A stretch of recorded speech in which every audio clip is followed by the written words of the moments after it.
Hey, salut à tous, on se rejoint aujourd'hui pour une nouvelle vidéo avec aujourd'hui, waouh, le magnifique Vivo X100 Ultra, le dernier modèle. Alors vous le savez, quand le X100 Pro est sorti, ça a mis une claque photographique à moi-même et à mes abonnés. Et j'ai eu d'autres claques par la suite, hein, mais pour moi, le meilleur smartphone en photo, alors pour moi, je parle pour moi, parce que bon, pour la presse spécialisée, c'est plus le Honor Magic 6 Pro qui est mon tel perso, qui est bien en photo, mais qui ne me bluffe pas au quotidien. Par contre là, voilà, j'ai encore refait, hein, donc du coup, les tests photos de ce Ultra. On verra ça tout à l'heure. Allez, c'est le Vivo X100 Ultra, ça fera une quinzaine. Je vous mettrai un lien d'achat dans la description. Tu peux t'abonner, tu peux commenter, faire un petit pouce bleu. Tu peux me faire un petit don sur YouTube directement sur le bouton rejoindre et tu auras les vidéos en avance. Voilà, en ce moment, pas mal de vidéos. Je charbonne. Alors, c'est une expression d'ici, hein, je charbonne. C'est-à-dire, en ce moment, j'arrête pas puisque je prépare un déménagement. Et ouais, dans 10 jours, j'ai les clés de mon nouveau logement. Et donc, du coup, ben, il va falloir que... pendant 3 semaines, je vais pas pouvoir faire de vidéos pendant un bout de temps. Du coup, j'accélère. J'essaie d'écouler au max. Tous les jours, je m'y mets. Et j'aime ça. Je suis sadique. Alors, je vais nettoyer un peu l'objectif photo. Donc, on commence par les caractéristiques et le design. Bon, vous voulez savoir le prix, vous cliquez sur le lien. Il a baissé depuis le déballage. Il est passé à 947. C'est un prix qui est déjà plus abordable. Et surtout, ben, c'est pour un modèle qui n'est pas vendu en France. En France, ce serait à 1006 facile. Franchement, très intéressant. Alors oui, pour certains, c'est cher. Pour d'autres, beaucoup moins. Bon.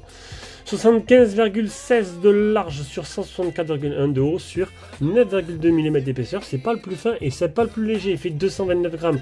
89%, c'est la surface d'écran par rapport à la surface du téléphone. Donc, alors, il réinvente pas le design.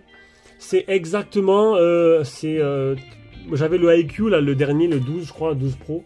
C'est le même. C'est le Vivo X100, c'est le même. En fait, ce design-là, il est sur beaucoup de téléphones. Incurvé, classique. Il n'a pas inventé le design. Voilà, bon, c'est du classique. Il est certifié IP68, donc tu pourras te baigner avec cet été. Même si je conseille pas, fais ce que tu veux. Il existe en noir, en blanc et en argent. Donc moi, j'ai le modèle noir. Voilà. Bon, pourquoi pas. On verra tout à l'heure ce que ça donne plus en profondeur. Un écran de 6,78 pouces de type A OLED de définition 1440 x 3200. Un écran qui a un rafraîchissement variable de 1 à 120. On verra ça tout à l'heure aussi. En gros, tu mets en automatique et ça économise la batterie, ça varie de 1 à 120. Voilà, quand c'est statique là, c'est à 1. Bon. Après, il y a des applications pour tester. Un écran qui monte jusqu'à 3000 CD de luminosité max. C'est le pic de luminosité. Manuellement, vous n'allez pas y arriver. Et heureusement pour vous, sinon vous allez brûler la rétine. Alors 3000, c'est pas le meilleur. J'ai du 4005 actuellement sur des téléphones plutôt de tout téléphone. J'ai même eu du moyen de gamme, ça monte jusqu'à 4005 le max. Hein. Mais bon, pareil, c'est pas en manuel, c'est dans certaines conditions, en plein soleil, etc. Alors pour l'écran, il y a un film dessus, il y a une protection anti-rayures dont ils n'ont pas précisé la provenance. Il y a le HDR10, le Dolby Vision, et les 10 bits. Voilà. Il a un capteur sous écran. Je secoue un peu, il est un peu haut. Un peu haut, il est là, mais il marche plutôt très bien. Alors c'est fini les capteurs optiques où tu cliques une fois. Dommage, j'aimais bien ça. Le tout animé par le Snap 8 génération 3 Adreno 750, donc le dernier processeur le plus haut de gamme. En dessous, on aura le type C, on aura le haut-parleur stéréo. Alors le tiroir SIM double d'un autre SIM, pas de possibilité d'écran dans la mémoire de stockage, bien sûr. Haut-parleur stéréo, donc un ici, alors il est vachement sur le côté là. Ils sont à l'opposé, on verra à la fin. Un port IRC au-dessus. Alors les haut-parleurs sont certifiés Dolby Atmos et Iris Audio. Voilà. À l'avant, on a un appareil photo frontal selfie de 48 mégapixels Samsung ouverture 2.45 avec la reconnaissance faciale qui marche toujours très bien, très rapide. Côté gauche, on n'aura rien du tout. Côté droit, on aura le bouton Power et le bouton Volume plus moins. Très simple. À l'arrière, une coque, ça fait assez classieux. Franchement, j'aime bien, ça fait classieux. Et là, il y a marqué Extreme Imagination Vivo Car Size. C'est très classieux. Alors, je passe les commentaires en disant le bloc photo, il est énorme. Oui, parce que maintenant, tu te rapproches plus d'une qualité de réflexe, en fait. Et donc, du coup, ben, il faut que ce soit gros, tout simplement. Donc, on ne peut pas faire des miracles. Hein. Si ça ne rentre pas, tu le fais sortir. Je sais pas, sinon, tu as un téléphone, il est immense. Niveau épaisseur, quoi. Vachement épais. Du coup, voilà. Je suis plutôt calme aujourd'hui parce que je suis fatigué de ma journée. J'ai fait deux projecteurs, non, un projecteur juste avant, et le montage d'une autre vidéo. Donc du coup, c'est vrai que je suis un peu épuisé, lever 4 heures, paf, travail, après j'enchaîne les vidéos. J'irai après me caler dans le jacuzzi pour me détendre. Ne vous inquiétez pas, je pense aussi un peu à moi. Vite fait un quart d'heure. Alors dans cette petite photo, tu as un Sony, le LYT900, ouverture 1.65, 50 mégapixels. Tu as un grand angle 50 mégapixels Sony, le LYT600, ouverture 2.2, comme il y avait dans le IQ Z9 et le Redmi Turbo 3. Et le téléobjectif, c'est plus ce qui fait aussi macro, c'est un 200 mégapixels, le HP9 de chez Samsung. Je crois qu'on a fait le tour. Au niveau des bandes 4G, ne vous inquiétez pas, full 5G, full 4G. Voilà. Wi-Fi 7, Bluetooth 5.4. Les dernières normes de partout. Hop, un petit poil, petit cheveu, je sais pas. Batterie 5500 mAh, recharge rapide 80 watts, recharge sans fil 30 watts. Alors j'aurais préféré peut-être une recharge plus rapide, mais 80 ça me suffit largement. Et le sans fil, vous aurez peut-être préféré 50 watts, voire 80, bon il y a 30 watts. Et recharge inversée, bien sûr. Rapidement, l'écran, on va pas s'attarder dessus. Hein. L'écran, ben, il est somptueux, c'est de l'OLED, c'est magnifique, c'est beau, c'est 10 touches, ça réagit bien. Et voilà, je vous ai dit toutes les caractéristiques de l'écran au début. Il n'a pas le meilleur pic de luminosité, mais 3000 ça suffit largement, surtout que c'est dans des conditions vraiment extrêmes. Allez, on passe directement à la partie logicielle. Donc on est sur du OriginOS. Alors vous inquiétez pas, vous aurez bien le français. Voilà, il est bien inclus dans la ROM. On va aller voir. Donc OriginOS, comme je le dis à chaque fois, j'aimais beaucoup. Et oui, j'aimais beaucoup. Là, je trouve ça un peu maintenant, un peu moins actuel, on va dire. C'est sympa, vous allez voir, il y a énormément d'options. Il y a pas mal de trucs plutôt sympas. Mais on va dire que maintenant, ben, c'est un peu dépassé par les ROM un peu plus actuelles. J'adore la ROM du Honor, j'adore Xiaomi. C'est plus esthétique, on va te dire, mais bon voilà, après les goûts et les couleurs, après toutes les ROM se ressemblent à peu près, et ça c'est bon, rien à dire de plus. L'optimisation elle est aux petits oignons. De toute façon ce téléphone là, vous savez ce que vous attendez tous, c'est la partie photo, ça je le sais, donc on va aller vite, on passe aux captures d'écran des options de la ROM. Le PC Mark 12605, le Geekbench, le premier, le deuxième, le Antutu plus de 2 millions, ça c'est normal, le test de chauffe bien sûr n'est pas arrivé à terme. 3 mètres de marge, 48 satellites fixés sur 85 pour le GPS test. Il est certifié L1, tu auras bien un Netflix en full résolution. Le safety net il est passé, les contrôles, donc ça c'est les notifications ou ensemble ou séparées. Navigation système, bouton, touche de navigation ou plein écran, je te laisse en plus les options, tu appuies sur pause, tu regardes un petit peu parce qu'il y a beaucoup de choses à vous montrer. L'IA, donc moteur d'accélération IA et ART turbo, en gros il exécute plus rapidement les applications. Le fractionnement de l'écran. Là, le mode petite fenêtre, la barre latérale intelligente, le super portefeuille, c'est un truc comme ça. Donc, c'est des petites... attendez, je vais te montrer. Hop, c'est des petites cartes que tu glisses comme ça. Alors, il ne va pas marcher. Voilà. Des petites cartes que tu glisses. Alors, normalement, c'est plus simple. C'est juste là. Voilà, ici. Là, tu as la petite zone qui apparaît là quand tu... voilà. Donc là, c'est les raccourcis pour prendre une photo. Tu cliques sur photo, tac, c'est plus simple. Mais tu peux mettre d'autres cartes. Hein. Voilà. Hop. On continue. Bon, ça c'est le super portefeuille, donc voilà, plusieurs cartes différentes. Le super capture, l'activation, désactivation de l'écran, donc le double tap pour l'allumer l'éteindre, il est bien présent. Les appels intelligents, tu mets à l'oreille, ça décroche tout seul, etc., etc. Action rapide, c'est quand il est éteint, tu laisses appuyer le bouton volume moins et tu mets une action associée. Les touches faciles, c'est un petit rond, une touche, deux touches, trois touches, pareil. Action associée, le mode humain, l'adaptation pour les personnes âgées, le mode simple. Oui, la ROM est très complète. L'isolation de la voix, la retouche du visage pour les appels vidéo, notification flash quand tu reçois une notif, le mode ultra jeu avec pas mal d'options, le mode sombre avec pas mal d'options aussi. La résolution de l'écran, le test a été fait en mode HD et tu peux mettre sinon en UHD, ultra HD, c'est toi qui vois, mais c'est utiliser en plus de batterie. Fréquence d'image ou de 1 à 120 ou 60 ou... L'autonomie, donc une batterie de 5500 mAh. Alors, j'ai fait une seconde d'appel. Alors ça, les temps d'écran, regardez pas. GSM n'a pas marché. Regardez juste ça. 12h51 d'utilisation. 2h43 l'écran allumé. J'ai utilisé 55%. Donc, dans les faits, c'est un téléphone qui me fera moins de 2 jours. Voilà, terminé pour les captures d'écran. Allez, on passe à la partie photo. Alors, qu'est-ce qui a changé? Bon, on va regarder les modes classiques. Instantané. Ça, c'est instantané. Si tu prends une course, une voiture et tout, c'est instantané. Mode nuit, toujours aussi efficace. Mode portrait, mode photo, mode vidéo, Mode portrait cinématographique. Ça fait un effet cinéma. Alors ça zoome vachement. Zoom vachement. Voilà. En mode plus, il y a pas mal de choses. Haute résolution, panorama, document en ultra HD, ralenti accéléré, exposition longue, super lune, scène, astro, paysage, architecture, pro, mini-film, sous l'eau, gastronomie, appareil photo 3D, objectif Vovi, photo dynamique, plusieurs appareils photo. En plus de ça, tu cliques là, c'est nouveau. Tu as un menu spécial pour, c'est un mode photographie. Voilà, où tout est manuel. C'est vraiment pour les pros qui s'y connaissent. Moi, je ne l'ai pas utilisé. Donc maintenant, je vous mets, non, pas fini. Là, style de couleur. Donc, tu as vif, texturé ou naturel Carl Size. Voilà. Il y a une différence de couleur entre les deux, les trois. C'est toi qui préfères. Le super macro que j'adore. J'adore le super macro. Franchement, c'est de la bombe. Mes photos étaient faites en vif. Le super macro, c'est une folie complète.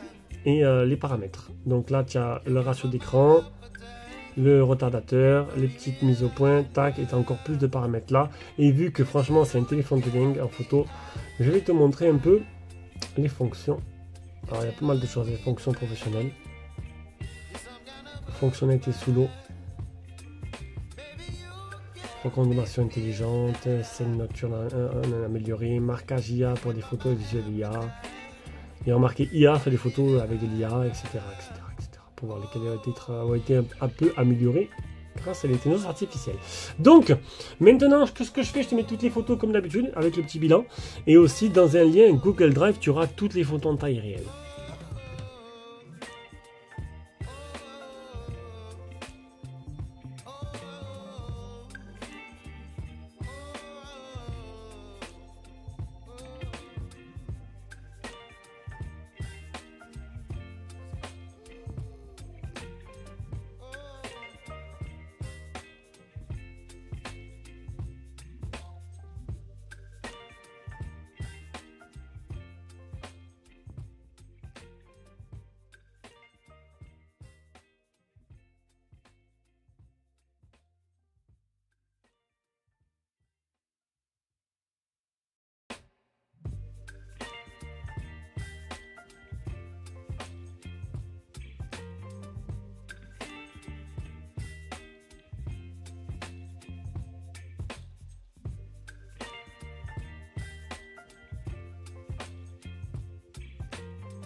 chilling when the rain.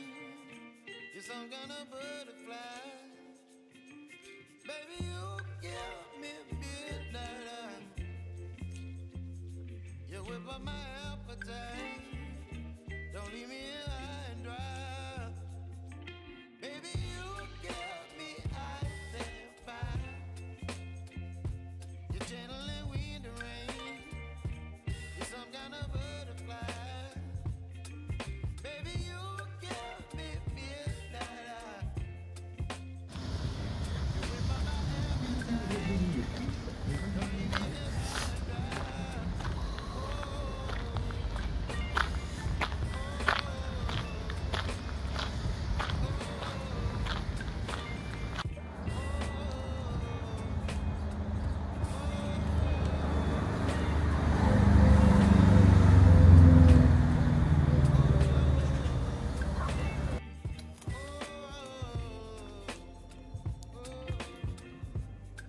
Allez, on se rejoint en vidéo pour faire un petit bilan sur la partie photo de ce X100 Ultra. Honnêtement, c'est encore une claque pour moi. Je sais pas si il est meilleur que le X100 Pro, mais il est très bon. Voilà, j'adore retrouver ce super macro qui permet de prendre des photos de loin, tout avoir une belle image et un zoom plutôt intéressant. Donc franchement, rien à dire. Voilà, de nuit, de jour, dans toutes les conditions. Ils ont rajouté un mode professionnel pour ceux qui veulent y toucher. Moi, j'ai plutôt fait un mode classique. Mais honnêtement, c'est encore bluffant ce qu'arrive à faire Vivo. Je ne saurais pas le placer par rapport au ténor du moment, mais honnêtement, en photo, je l'ai trouvé vraiment excellent. Allez, on écoute maintenant le son.